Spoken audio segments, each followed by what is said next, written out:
পুত্রদা একাদশী ব্রত মাহাত্ম্য কথা পাঠ বা শ্রবণ করুন। যুধিষ্ঠির বললেন, হে কৃষ্ণ, পৌষ মাসের শুক্লাপক্ষের একাদশীর নাম কি, বিধিই বা কি, কোন দেবতা ওই দিনে পূজিত হন এবং আপনি কার প্রতি সন্তুষ্ট হয়ে সেই ব্রতফল প্রদান করেছিলেন, কৃপা করে আমাকে সবিস্তারে তা বলুন।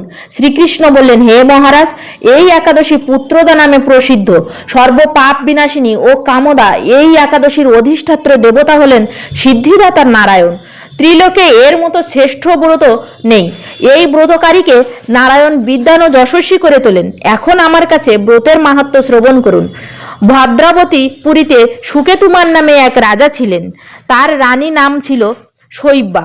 রাজদম্পতি বেশ সুখেই দিন যাপন করছিলেন। বংশরক্ষার জন্য বহুদিন ধরে ধর্ম কর্মের অনুষ্ঠান করেও যখন পুত্রলাভ হলো না, তখন রাজা দুশ্চিন্তায় কাতর হয়ে পড়লেন।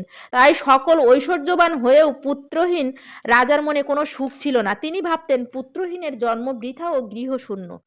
পিতৃ দেব মনুষ্যলোকের কাছে যে ঋণ শাস্ত্রে উল্লেখ আছে, তা পুত্র বিনা পরিশোধ হয় না। পুত্রবান জনের এ জগতে যশ লাভ ও উত্তম গতি লাভ হয় এবং তাদের আয়ু আরোগ্য সম্পত্তি প্রভৃতি বিদ্যমান থাকে।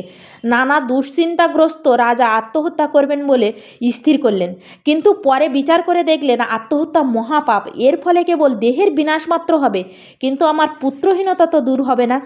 তারপর একদিন রাজা নিবিড় বনে গমন করলেন। বন ভ্রমণ করতে করতে দ্বিপ্রহর অতিক্রান্ত হলে রাজা ক্ষুধা তৃষ্ণায় অত্যন্ত কাতর হলেন। এদিক ওদিক জলাদির অনুসন্ধান করতে লাগলেন। তিনি চক্রবাক, রাজহংস এবং নানা রকম মাছে পরিপূর্ণ একটি মনোরম সরোবর দেখতে পেলেন।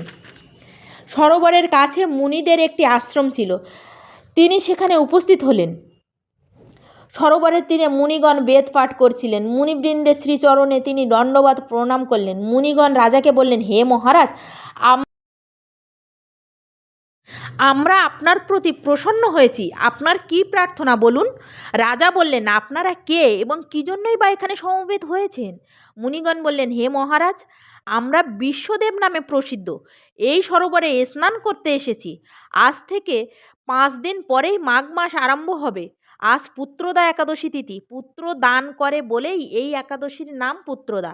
তাদের কথা শুনে রাজা বললেন, হে মুনিবৃন্দ, আমি অপুত্রক, তাই পুত্র কামনায় অধীর হয়ে পড়েছি। এখন আপনাদের দেখে আমার হৃদয়ে আশার সঞ্চার হয়েছে। এই দুর্ভাগা পুত্রহীনের প্রতি অনুগ্রহ করে একটি পুত্র প্রদান করুন।